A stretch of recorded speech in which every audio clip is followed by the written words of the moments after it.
Hi friends, welcome to our channel. నా పేరు రాజేష్, మీరు చూస్తున్నారు రాజేష్ విజన్. ఈరోజు మనం వెర్బ్కి సంబంధించి డైనమిక్ వెర్బ్ అలాగే స్టేటివ్ వెర్బ్ గురించి మనం నేర్చుకుందామండి.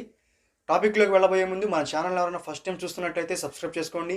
అలాగే ఈ వీడియో మీకు నచ్చినట్లయితే లైక్ చేయండి, మీ ఫ్రెండ్స్ అందరికీ షేర్ చేయండి. ఓకేనండి, ఇంకా ఆలస్యం చేయకుండా టాపిక్లోకి వెళ్ళిపోదాం.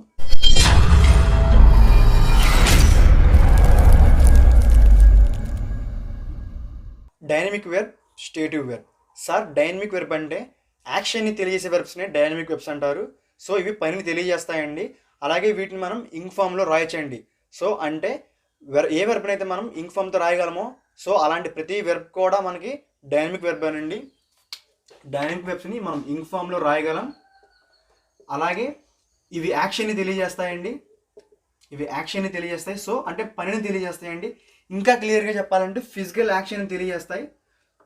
ఒక వెర్బ్లో ఫిజికల్ యాక్షన్ ఉందంటే సో అది డైనమిక్ వెర్బ్ అండి. ఫిజికల్ యాక్షన్ తెలియజేస్తాయి. అలాగే ఇవి అన్లిమిటెడ్ అండి. ఇవి చాలా ఉంటాయి. సో మనం వాటిలన్నింటిని నేర్చుకోకర్లేదు. సో ఏ వెర్బ్కి అయితే ఇంక్ ఫామ్ ఉంటుందో సో ఆ ప్రతి వెర్బ్ని కూడా మనం డైనమిక్ వెర్బ్ అంటామండి. ఇది డైనమిక్ వెర్బ్ సంబంధించి. నెక్స్ట్ స్టేటివ్ వెర్బ్ అంటే ఇక్కడ వెరీ ఇంపార్టెంట్ అండి. స్టేటివ్ వెర్బే చూడండి ఒకసారి. స్టేటివ్ వెర్బ్స్ మనం ఇంక్ ఫామ్లో రాయలేమండి. సో మనం ఇంక్ ఫామ్లో రాయకూడదు స్టేటివ్ వెర్బ్స్ని. అలాగే యాక్షన్ని తెలియజేయవండి, ఇవి పనిని తెలియజేయవు. సో మరి ఏం తెలియజేస్తాయంటే ఇవి స్టేట్ని, పొజిషన్ని తెలియజేస్తాయండి. సో స్టేట్ని అలాగే పొజిషన్ని తెలియజేస్తాయండి. అలాగే ఇంకా క్లియర్ కట్గా చెప్పాలంటే ఇవి మెంటల్ యాక్షన్స్ని తెలియజేస్తాయండి. సో ఫిజికల్ యాక్షన్ ఉండదు, మెంటల్ యాక్షన్స్ ఉంటాయి. సో మెంటల్ యాక్షన్స్ ఉంటాయండి. సో గుర్తుపెట్టుకోవాలి, స్టేటివ్ వెర్బ్ అనేది మనకి యాక్షన్ తెలియజేయదండి, మెంటల్ యాక్షన్స్ తెలియజేస్తుంది. స్టేట్ని, పొజిషన్ని తెలియజేస్తుంది. మనం స్టేటివ్ వెర్బ్స్ అనేవి ఇంక్ ఫామ్లో రాయకూడదండి. సో మనం ఆ స్టేటివ్ వెర్బ్స్ అనేవి ఏంటో తెలిస్తే మనకి అవి ఇంక్ ఫామ్లో రాయకూడదని తెలుస్తుంది. డైనమిక్ వెర్బ్స్ అనేవి చాలా ఉంటాయి. సో మనం వాటిలన్నింటిని గుర్తుపెట్టుకోకలేదు. ఏ వెర్బ్కి అయితే మనం ఇంక్ ఫామ్ రాయగలమో అలాంటి ప్రతి వెర్బ్ కూడా అలాగే ఫిజికల్ యాక్షన్ తెలియజేస్తుందో సో అటువంటి ప్రతి వెర్బ్ కూడా డైనమిక్ వెర్బేనండి. సో మనం క్లియర్గా స్టేటివ్ వెర్బ్ గురించి తెలుసుకుంటే మనం ఏ వెర్బ్కి మనం ఇంక్ ఫామ్ రాయొచ్చో రాయకూడదో క్లారిటీగా తెలుస్తుంది. ఇప్పుడు మనం స్టేటివ్ వెర్బ్స్ గురించి క్లియర్గా నేర్చుకుందామండి. స్టేటివ్ వెర్బ్స్ అనేవి చాలా తక్కువ సంఖ్యలో ఉంటాయండి. సో మనం వీటిని నేర్చుకుంటే క్లియర్గా సో ఏది డైనమిక్ ఏది స్టేటివ్ అనేది మనకి క్లారిటీగా తెలిసిపోతుంది. సో అందుకే మనం స్టేటివ్ గురించి క్లియర్గా తెలుసుకుంటే సరిపోతుంది. డైనమిక్ అంటే అలాగో ఇంక్ ఫామ్ ఉంటుంది కాబట్టి సో ఇంక్ ఫామ్ కనిపించే ప్రతి వెర్బ్ కూడా మనకి డైనమిక్ అని తెలిసిపోతుంది. సో మనం తెలియకుండానే కొన్ని స్టేటివ్ వెర్బ్స్ మనం ఇంక్ ఫామ్లో రాస్తామండి. సో దానికోసమే మనం తెలుసుకోవాలి స్టేటివ్ వెర్బ్స్ గురించి. సో అవేంటో తెలిస్తే మనకి ఈజీగా ఏ వెర్బ్కి ఇంక్ ఫామ్ రాయొచ్చో రాయకూడదు మనకి క్లియర్ కట్ తెలుస్తుంది. మనం స్టేటివ్ వెర్బ్స్ని మొత్తం 5 రకాలుగా విభజించవచ్చు. ఒకసారి చూద్దామండి అవేంటో. Verbs of appearance. సో చూడండి, లుక్, సీమ్, అపియర్ 3 వెర్బ్స్ అర్థం కూడా కనబడటం అనే అర్థంలో వస్తాయండి. కనబడటం, సో కనబడటం అనే అర్థంలో వస్తాయి ఈ 3 కూడా. సో మనం వీటికి ఇంక్ ఫామ్ రాయకూడదండి. నెక్స్ట్ అండి పొసెషన్. సో చూడండి, ఇవి ఏంటంటే వెర్బ్లు అనేవి అధికారాన్ని సూచించే క్రియలు. ఇది నాది అని తెలియజేస్తాయండి. ఇవి have, possess, own, belong, relate, contain, consist, include. So మనం వీటికి ఇంక్ ఫామ్ రాయకూడదండి, గుర్తుపెట్టుకోండి. బిలాంగింగ్, ఓనింగ్, రిలేటింగ్ ఇలా రాయకూడదండి. సో వీటికి మనం ఇంక్ ఫామ్ రాయకూడదు, బాగా గుర్తుపెట్టుకోవాలి. Heart, verbs of heart. Feel, wish, love, like, hate, dislike, want, hurt. చూడండి, మనం వీటికి కూడా మనం ఇంక్ ఫామ్ రాయకూడదు. ఐ లవ్ యూ అని చెప్పాలి కానీ ఐ ఆమ్ లవింగ్ యూ అని చెప్పకూడదు. అలాగే same I am hating you అలా చెప్పకూడదు. ఐ హేట్ యూ అలా చెప్పాలి. అలాగే I am loving my parents అని అనకూడదండి, ఐ లవ్ మై పేరెంట్స్ అనాలి. సో గుర్తుపెట్టుకోండి, ఇంక్ ఫామ్స్ రావు వీటికి. Next sense organs. See, hear, smell, taste, touch. So వీటికి కూడా అండి సెన్స్ ఆర్గాన్స్ సంబంధించి వెబ్స్. వీటికి కూడా మనం ఇంక్ ఫామ్ రాయకూడదండి వీటిని. నెక్స్ట్ చూడండి మైండ్. మనం మైండ్తో చేసే పనులండి. చూడండి, think, know, understand, doubt, observe, notice, remember, forget, imagine, agree, suspect, advise, suggest. So మన మైండ్తో చేసే పనులండి ఇవన్నీ వెబ్స్. సో మనం వీటిని కూడా మనం ఇంక్ ఫామ్తో రాయకూడదండి, గుర్తుపెట్టుకోండి. ఈ వెబ్స్ అన్నీ కూడా మనకి స్టేటివ్ వెబ్స్. సో వీటికి ఇంక్ ఫామ్ ఉండదండి. అయితే వీటిలో ఉండే కొన్ని వెబ్స్కి మాత్రం మనం ఇంక్ ఫామ్ రాయొచ్చు. ఎప్పుడంటే ఇదే స్టేటివ్ వెర్బ్ని మనం డైనమిక్ వెర్బ్గా అంటే యాక్షన్ సూచించే సెంటెన్స్గా రాసినప్పుడు మనం రాయొచ్చండి. సో స్టేటివ్ వెర్బ్ అనేది అది ఒకవేళ యాక్షన్ సూచిస్తే మనం దాన్ని కూడా మనం స్టేటివ్ వెర్బ్ని కూడా మనం డైనమిక్ వెర్బ్గా అంటే ఇంక్ ఫామ్తో రాయొచ్చండి. సో గుర్తుపెట్టుకోండి, వీటిలో కొన్ని వెబ్స్ అనేవి ఇంక్ ఫామ్తో కూడా రాయొచ్చు. ఒకసారి ఎగ్జాంపుల్స్ రూపంలో చూద్దాం, క్లియర్గా ఇంకా క్లారిటీగా అర్థమవుతుందండి. ఫస్ట్ ఎగ్జాంపుల్ అండి, ఐ లవ్ యూ. చూడండి, కొంతమంది ఐ ఆమ్ లవింగ్ యూ అంటారు. సో లవ్ అనేది స్టేటివ్ వెర్బ్. సో మనం లవింగ్ అని రాయకూడదండి, దానికి ఇంక్ ఫామ్ ఉండదు. సో ఐ లవ్ యూ అనాలి కానీ ఐ ఆమ్ లవింగ్ యూ అనకూడదండి. I remember everything. చూడండి, కొంతమంది ఐ ఆమ్ రిమెంబరింగ్ ఎవ్రీథింగ్ అంటారు. సో రిమెంబరింగ్ అనకూడదండి, ఎందుకంటే ఇది ఒక stative verb. So ing form ఉండదు. ఐ రిమెంబర్ ఎవ్రీథింగ్ అనాలి కానీ ఐ ఆమ్ రిమెంబరింగ్ అని అనకూడదు. సో చూడండి, రిమెంబరింగ్ అనేది రాదు, ఎందుకంటే రిమెంబర్ అనేది ఒక స్టేటివ్ వెర్బ్ అండి. Next, I need your help. చూడండి, నీడ్ అనేది కూడా ఒక స్టేటివ్ వెర్బే. సో కాబట్టి మనం అక్కడ ఇంక్ ఫామ్ రాకూడదండి. I am needing your help అనకూడదు, ఐ నీడ్ యువర్ హెల్ప్ అని అనాలి. I agree with him. చూడండి, దానికి అర్థం ఏంటి? ఐ అగ్రీ విత్ హిమ్ అంటే నేను అతనితో ఏకీభవిస్తున్నాను. సో అక్కడ మనకి ఏమైనా ఫిజికల్ యాక్షన్ అని ఉందా? చూడండి, ఇక్కడ ఐ లవ్లో కానీ, రిమెంబర్లో కానీ, నీడ్లో కానీ, అగ్రీలో కానీ ఎక్కడ ఫిజికల్ యాక్షన్ లేదు. లవ్ అంటే ప్రేమించడం, అందులో ఫిజికల్ యాక్షన్ ఏమీ లేదు, మెంటల్ యాక్షన్ అది. రిమెంబర్ గుర్తించుకోవడం, అందులో కూడా మనం మైండ్ ద్వారా చేసే పనే కానీ మన ఫిజికల్ యాక్షన్ ఏమి లేదు. నీడ్ మనకు కావాలి అని అంటున్నాం. సో చూడండి, ఫిజికల్ యాక్షన్ ఉండదు. ఐ అగ్రీ విత్ హిమ్ అంటే నేను అతనితో ఏకీపిస్తున్నాను అని అర్థం. సో అక్కడ మనకి ఫిజికల్ యాక్షన్ లేదు. సో అగ్రీ అనేది ఒక స్టేటివ్ వెర్బ్. సో కాబట్టి మనం అక్కడ ఇన్ఫార్మ్ రాకూడదండి. సో అగ్రీయింగ్ అనకూడదు. I promise I will stay. చూడండి, ప్రామిస్ అనేది కూడా ఒక స్టేటివ్ వెర్బే. సో మనం ఇన్ఫార్మ్ రాయకూడదు, ఐ ఆమ్ ప్రామిసింగ్ అని అనకూడదండి. ఐ బిలీవ్ ఇన్ గాడ్ అనాలి కానీ I am believing in God అనకూడదు. ఇన్ఫార్మ్ రాదు, ఎందుకంటే స్టేటివ్ వెర్బ్కి ఇన్ఫార్మ్ రాకూడదు.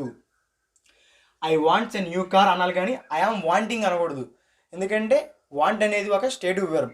మనం స్టేటివ్ వెర్బ్స్ మనం ఒకసారి బాగా గుర్తుపెట్టుకుంటే మనకి ఈజీ అయిపోతుంది. సో మనకి దేనికి ఇన్ఫార్మ్ రాయాలో, దేనికి ఇన్ఫార్మ్ రాయకూడదు ఈజీ అవుతుంది. ఐ నో హిమ్, అతను నాకు తెలుసు.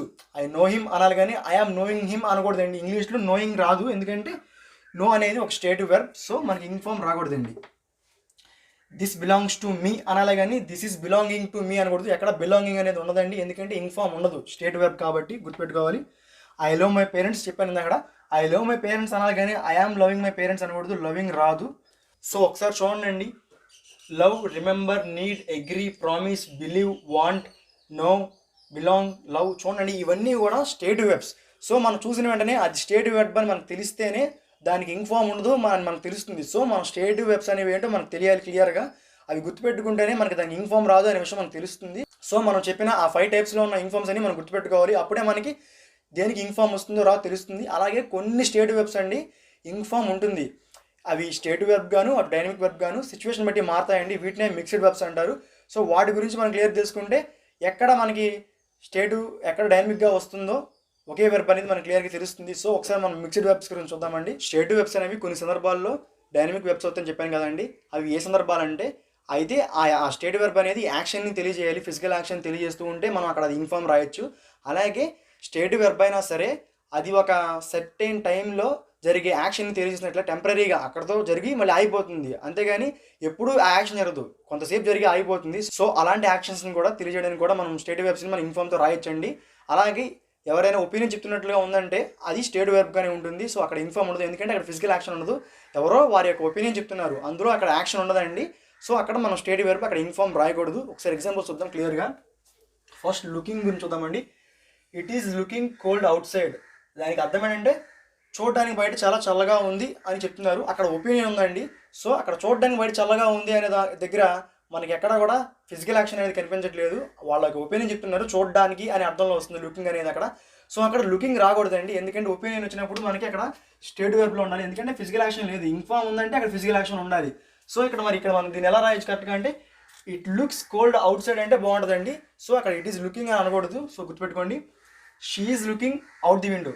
చూడండి, ఇక్కడ చూడండి, she is looking out the window అంటే ఆవిడ కిటికీలోంచి బయటికి చూస్తుంది అనే అర్థంలో వస్తుంది లుకింగ్ అనేది. సో ఆవిడ ఫిజికల్ యాక్షన్ ఉంది, ఆవిడ బయటకు చూస్తుంది అనే అర్థంలో.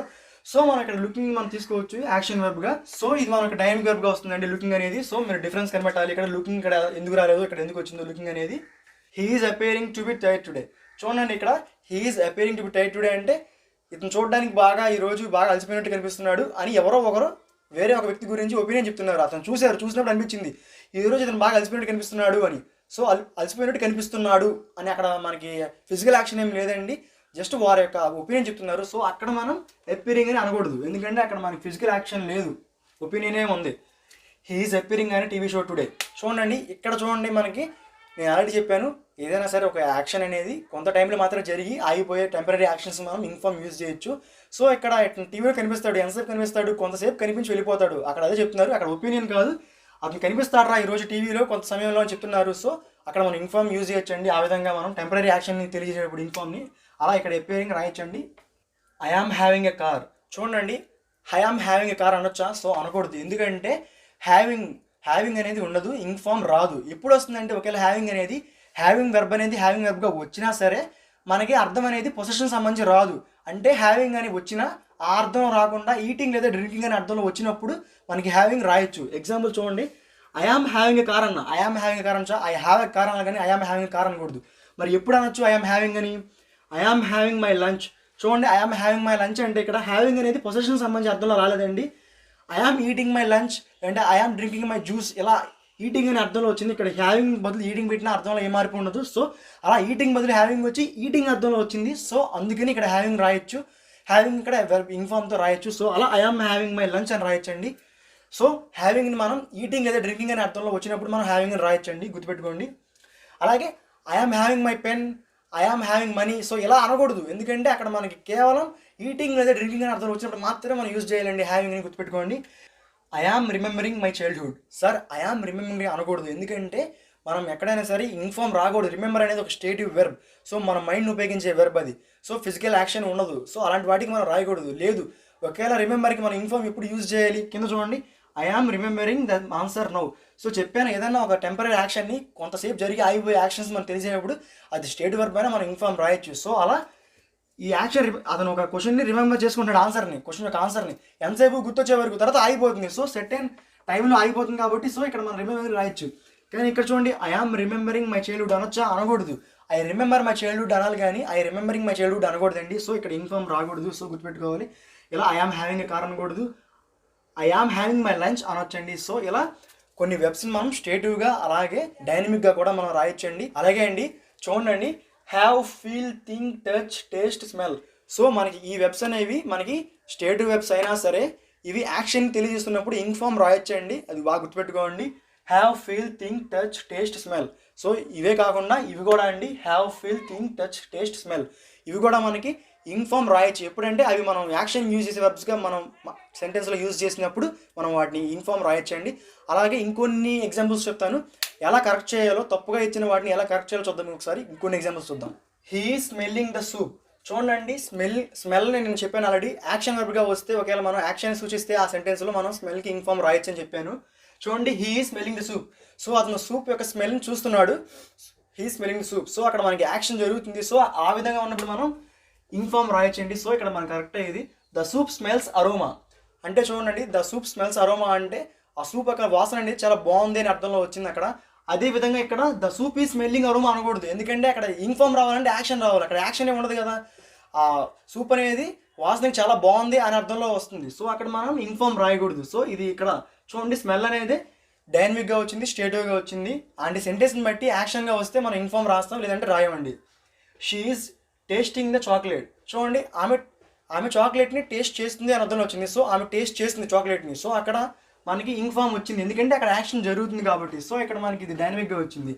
Food taste delicious. So food అనేది చాలా డెలిషియస్గా ఉంది, రుచికి చాలా బాగుంది అని అర్థంలో వచ్చింది. సో టేస్ట్ అనేది ఇక్కడ మనకి ఇంక్ ఫామ్ యాక్షన్గా రాలేదు, రుచికి అనే అర్థంలో వచ్చింది. ఫుడ్ అనేది రుచికి చాలా బాగుంది అని అర్థంలో వచ్చింది కాబట్టి మనం సో ఇక్కడ ఇంక్ ఫామ్ ఉండదు. సో కరెక్ట్ ఇది కూడా ఇలా రాయాలండి. I am understanding. ఒకసారి చూడండి, తేడా కొడుతుంది. ఐ ఆమ్ అండర్స్టాండింగ్లో మనకి అండర్స్టాండ్ అని మనకు తెలుసు, స్టేట్ వెర్బ్ అనేది, దానికి ఇంక్ ఫామ్ ఉంటుందా? అస్సలు ఉండదు. సో ఐ ఆమ్ అండర్స్టాండింగ్ అనొచ్చా? అనకూడదు, ఐ అండర్స్టాండ్ అనాలి. సో గుర్తుపెట్టుకోండి, రాంగ్ అండి ఇది. ఐ అండర్స్టాండ్ అనాలి కానీ ఐ ఆమ్ అండర్స్టాండింగ్ ఉండదండి అసలు. సో గుర్తుపెట్టుకోండి, ఎక్కడైనా మనకి చూసినప్పుడు తెలిసిపోవాలి. చూసినామంటే అరే ఇది స్టేట్ వెర్బ్, సో ఇక్కడ ఇంక్ ఫామ్ ఉండదు. ఒకవేళ ఇంక్ ఫామ్ వచ్చిందంటే ఒకసారి చూసి ఆలోచించాలి, ఇక్కడ ఏమైనా యాక్షన్గా వచ్చిందా, లేదంటే దీన్ని మనం టెంపరీ యాక్షన్ కింద యూజ్ చేసామా చూడాలి, చెక్ చేసుకోవాలి, అప్పుడు ఓకే, లేదంటే ఇంక్ ఫామ్ రాదు. He was knowing her. చూడండి, ఇక్కడ నోయింగ్ వచ్చింది మనకు. చూడండి, మనకు తెలుసు ఇది ఒక స్టేట్ వెర్బ్, నో అనేది ఒక స్టేట్ వెర్బ్. సో మనకు తెలుసు కదా ఇంక్ ఫామ్ రాకూడదు. ఇక్కడ మరి వచ్చింది కాబట్టి ఇక్కడ మనం సరి చేద్దాం. సో హీ న్యూ హర్ అనాలి, ఎందుకంటే ఇక్కడ నో బదులు ఇక్కడ వాజ్ ఉంది కాబట్టి మనం దాన్ని ఇక్కడ మన పాస్ట్లో రాసాం.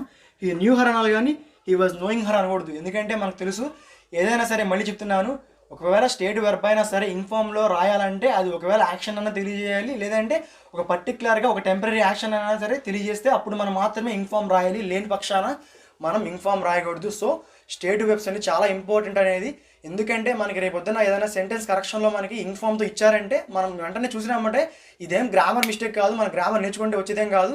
జస్ట్ ఒకసారి స్టేటివ్ వెర్బ్స్ అంటే ఏంటో తెలుసుకుంటే ఆ వెర్బ్స్ అనేవి ఒకసారి గుర్తుపడితే చాలు. మనకి స్టేటివ్ వెర్బ్స్ అనేవి మొత్తం మనకు గుర్తుంటే ఆటోమేటిక్గా ఎక్కడైనా సరే సెంటెన్స్లో తప్పు ఉందంటే మనం వెంటనే చూసిన వెంటనే అరే తప్పు ఇది అని మనం గుర్తుపెట్టుకోవడం చాలా ఈజీగా ఉంటుంది. సో ఇదండి స్టేటివ్ వెర్బ్స్ అలాగే డైనమిక్ వెర్బ్స్ గురించి ఇన్ఫర్మేషన్ అండి. డైనమిక్ వెర్బ్స్ అంటే మనకి కేవలం యాక్షన్ తెలియజేస్తాయి, ఫిజికల్ యాక్షన్ తెలియజేస్తాయి, అలాగే ఇన్ఫామ్లో రాయొచ్చు. ఇవి చాలా ఉంటాయి, అనేకం ఉంటాయి. కానీ స్టేట్ వెర్బ్స్ అనేవి ఫిజికల్ యాక్షన్ తెలియజేయవు. ఇవి స్టేట్ని, పొజిషన్ని మాత్రం తెలియజేస్తాయి, అలాగే మెంటల్ యాక్షన్ని కూడా తెలియజేస్తాయి. అలాగే ఇవి చాలా తక్కువ సంఖ్యలో ఉంటాయి. సో మనం వీటి గురించి బాగా క్లారిటీగా నేర్చుకుంటే మనకి ఏది డైనమిక్ అలాగే ఏది స్టేటివ్ తెలుస్తుంది. అలాగే కొన్ని స్టేటివ్ వెర్బ్స్ మాత్రమే డైనమిక్గా స్టేటివ్గా ఉంటాయండి, వీటిని మిక్స్డ్ వెర్బ్స్ అంటారు. సో వాటి గురించి కూడా మనం నేర్చుకున్నాం క్లారిటీగా. సో యాక్షన్ తెలియజేస్తే స్టేటివ్ వెర్బ్ అయినా సరే మనం ఇన్ఫామ్ రాయొచ్చు. అలాగే టెంపరీ యాక్షన్ తెలియజేసినప్పుడు కూడా ఒక పర్టికులర్ టైంలో యాక్షన్ జరిగి అయిపోయే సంబంధించి వెర్బ్స్ని కూడా మనం ఇన్ఫామ్లో రాయొచ్చు. సో ఇదండి స్టేటివ్ వెర్బ్ అలాగే డైనమిక్ వెర్బ్ గురించి. ఈ వీడియో మీకు నచ్చినట్లయితే లైక్ చేయండి, అలాగే మీ ఫ్రెండ్స్ అందరికీ షేర్ చేయండి, సబ్స్క్రైబ్ చేసుకోవడం మాత్రం మర్చిపోకండి అండి. ఓకేనండి, థ్యాంక్ యూ.